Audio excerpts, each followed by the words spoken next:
Well, welcome back to Houston Life. If you're a Houston sports fan, you know that some losses are wounds that take time to heal. I want to let y'all know that there is a new docuseries from Vice TV. It's called Don't Call It a Comeback, and it dives into some of the greatest come-from-behind victories in sports history, including one that still hits close to home for Houston fans. Joining us today to talk about it is Peter Gaffney, president of Global TV at Vice Media. Peter, why are we leading with this Houston Oilers versus Buffalo Bills story? Welcome.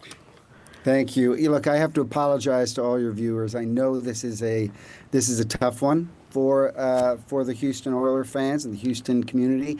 But that said, we couldn't do a series about the greatest comebacks of all time without focusing on this 1993 NFL wildcard game between the Houston Oilers and the Buffalo Bills. It just is, there's so much drama around this game, and it is, to this day, the greatest comeback in NFL playoff history. So we had to lead with a game like this. Yes, and if you listen very closely, you can still hear the sound of TVs being broken, doors being slammed. I was a young girl when my father was losing his mind over this particular game. But this is something that really did need some re-examining. There are people in the documentary that say this was sort of supernatural. So kicking off with this one is really, really important. What do you think non-sports fans will be able to take away from this? Well, I believe that, sports is the greatest drama that we have in so many ways. And the drama of this game was really Shakespearean, right?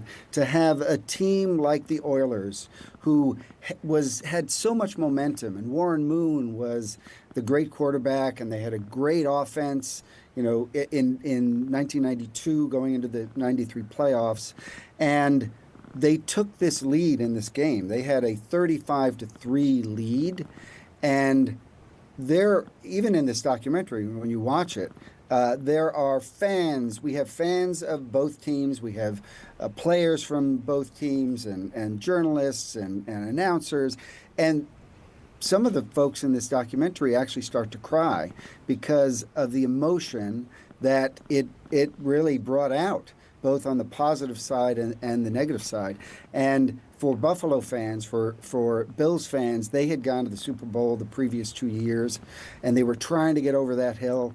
They had, in fact, the week before, had lost to the Oilers 27-3. So they're down 35-3 in this game, and the Bills fans had given up.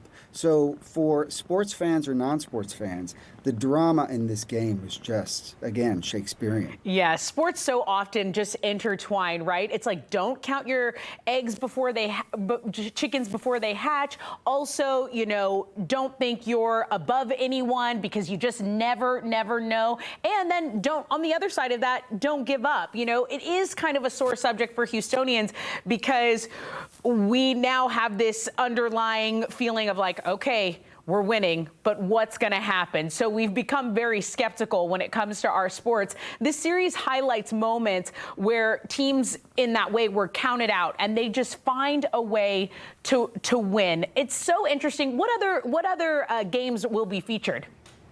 So the game between the Monday Night Miracle, which was between the Jets and the Dolphins, NFC wildcard game known as the Candlestick comeback between the 49ers and the Giants. We also have baseball. So we have the 2007 American League Championship Series between the Red Sox and the Indians when the Red Sox came back. The 2001 NCAA Final Four that saw Duke come back over Maryland. So we've got a lot of different sports. Every episode is just a nail biter. Okay, it's also hosted by Noah Eagle, who is kind of known for his energetic take. He has more of a modern storytelling, sports appeal. What do you think people should know about him? Well, Noah is, he's continues to be a rising star in the world of sports, and when we had the opportunity to bring him onto the series, we knew that he would be someone who could help really tell these stories in his unique way and help amplify the series as well across his platforms as well. So we thought it was a natural fit for someone like him to host this series. That is so cool. And listen, we want to watch. We're going to tell our viewers exactly where to find it, how to find it. But if there is a season 2, might I suggest the Tracy McGrady comeback when he scores 13 points for the Rockets. That way we at least, keep it a little balanced for our Houstonian sports fans here. That's a deal, okay? If we go to season 2, we'll give the Houston fans something to root for. Okay, and when talking, because I was asking around the office, hey, do you remember that game? Do you remember this 93 Bills versus Oilers game? And they say yes, but you have to remember, those aren't the Texans anymore. Those are the Titans. So we are going to watch. We love a good sports documentary. Peter Gaffney, thank you so much for joining us today. My pleasure. Great. Don't Call It a Comeback premiered last night, and you can watch the episodes through February 24th. So we're going to include a link on our website, HoustonLife.tv. Just click on that scene on HL section.